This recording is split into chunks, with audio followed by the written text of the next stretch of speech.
Hello everyone, welcome back to the AWS Cloud Engineer Essential series. My name is Dheerajchoudhary and in today's tutorial, we are going to dive into one of the most important topics when it comes to working on AWS, that is the shared responsibility model. So security in cloud isn't just about AWS jobs or the customer's job, it's a partnership between both of them. And understanding exactly where AWS responsibility ends and yours begin is a critical for avoiding security gaps and ensuring compliance. In this tutorial, we will cover why shared responsibility matters, what AWS secures, what you as the customer must secure, and the areas where responsibility are shared between both of them. We will also go through real world examples and finish with best practices to strengthen your cloud security posture.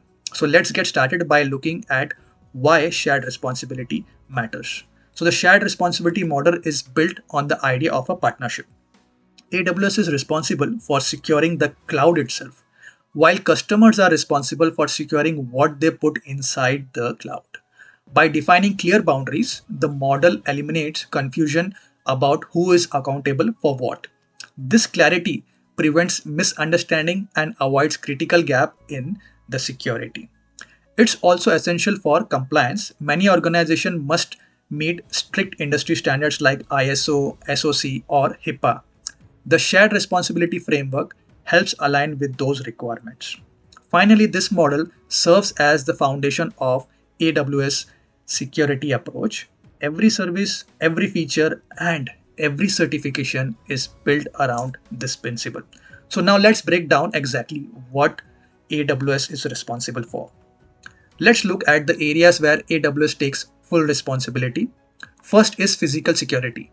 AWS data centers are protected with 24/7 monitoring, biometric access controls, and strict environment safeguards to ensure physical safety of the servers.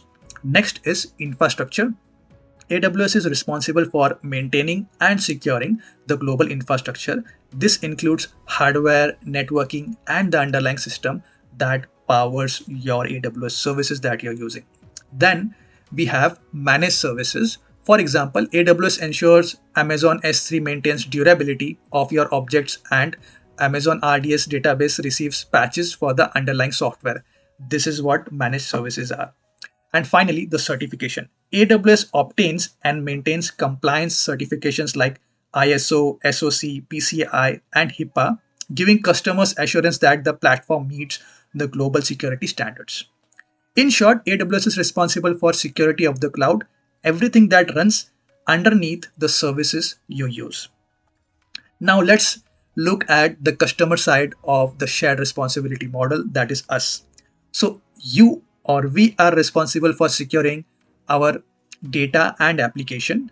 That means making sure that the data you store and the apps you deploy are configured securely. Next is identity management. You must manage your IAM users, your groups, and policies. This ensures that only the right people have the right level of access to your AWS resources. Then comes network configuration. You control your VPC setup, security groups, and network ACLs. A misconfigured rule here could expose resources to the internet, so this is squarely your responsibility and you have to make sure you take care of it. And finally, encryption and keys. While AWS provides the tool, it's up to you to encrypt sensitive data and properly manage your encryption keys. So, in summary, AWS secures the cloud, but you secure what you put inside the cloud and how you configure it.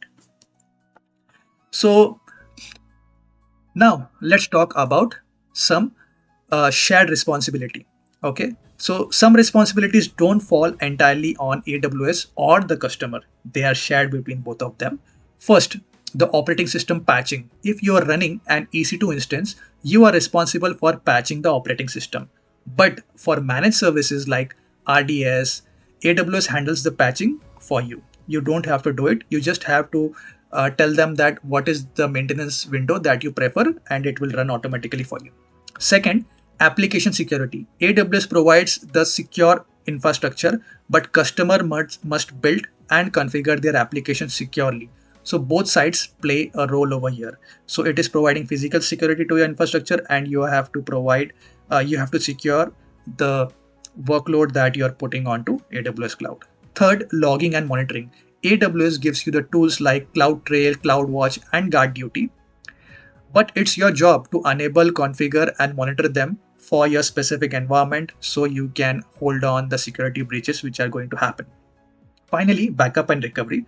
AWS provides storage durability, but you need to design and implement backup strategies and disaster recovery plans that meet your business needs.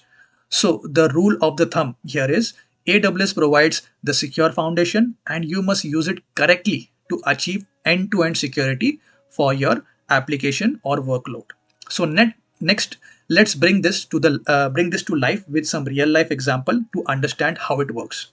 So let's look at a real world example to make it clearer. On the AWS side, they handle the physical infrastructure, things like server, power, cooling, and security of the data centers. They also take care of managed database patches, for example, keeping Amazon RDS updated with the latest fix from the specific vendor that you have opted for. On the customer side, you are responsible for instance configuration. If you launch an EC2 instance, you must secure the operating system and applications running on it.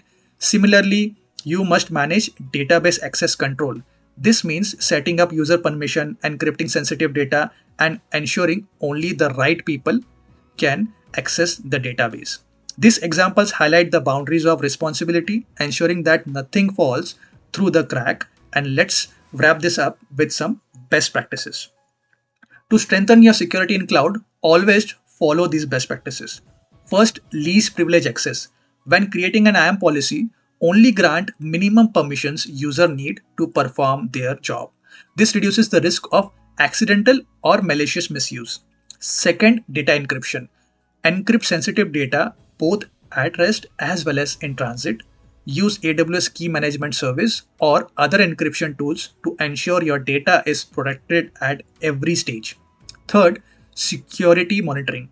Regularly review logs and alerts. Services like CloudTrail, CloudWatch, and AWS Security Hub helps you detect anomalies and respond quickly to the threats.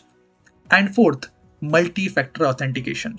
Enable MFA for root accounts, IAM users, and specially privileged access. This simple step adds an extra layer of protection that significantly reduces account compromises risk. And the pro tip is make these practices part of your security baseline, not an afterthought once you have implemented everything.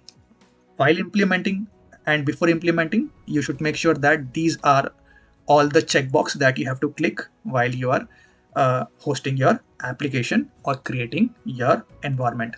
And that brings us to the end of our session on the AWS Shared Responsibility Model. And remember, AWS is responsible for securing the infrastructure and services, while you are responsible for your data and application. Some areas like configuration and monitoring are shared responsibilities where both parties play a role together. By clearly understanding these boundaries, you can strengthen your security posture and avoid compliance issues and build confidently on AWS Cloud. If this session helped you, don't forget to like, share, and subscribe to the channel. Also hit the bell icon so you never miss an update from the AWS Cloud Engineer Essential series. My name is Dheerajchoudhary and thank you for joining me. Keep learning, stay secure, and I will see you in the next video.